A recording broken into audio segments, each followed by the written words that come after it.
উৎপাদকে বিশ্লেষণ করো M square plus 1/m² minus 3। এখানে এই এম স্কোয়ার এটাকে আমরা লিখব এইভাবে, আর 1/m² লিখব এইভাবে, -3 যেমন আছে থাক।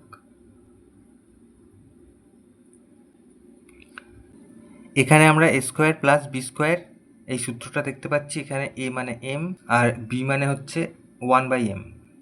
তাহলে a স্কোয়ার প্লাস b স্কোয়ারের সূত্র আমরা লিখব, a স্কোয়ার প্লাস b স্কোয়ারের সূত্র দুটো হয়, a plus b whole square minus 2ab আর a minus b whole square plus 2ab। আমরা দ্বিতীয় সূত্রটা লিখব।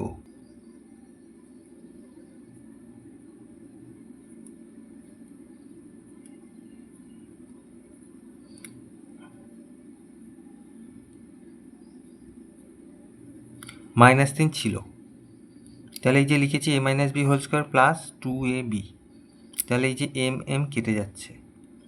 তাহলে এখানে দ্বিতীয় সূত্রটা লেখার ফলে কি হলো, এই যে +2 আর -3 হিসেব করলে -1 হবে, যেটাকে আমরা স্কোয়ারে লিখতে পারবো।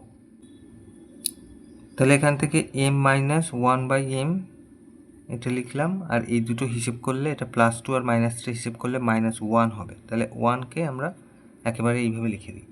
তাহলে আমরা পরিষ্কার দেখতে পাচ্ছি স্কোয়ার মাইনাস বি স্কোয়ার, তাহলে তার সূত্র স্কোয়ার মাইনাস বি স্কোয়ারের সূত্র a plus B into a minus B.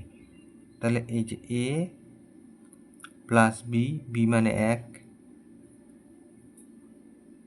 R a minus B. তাহলে আমাদের উৎপাদক বিশ্লেষণ হয়ে গেল, এটা উত্তর।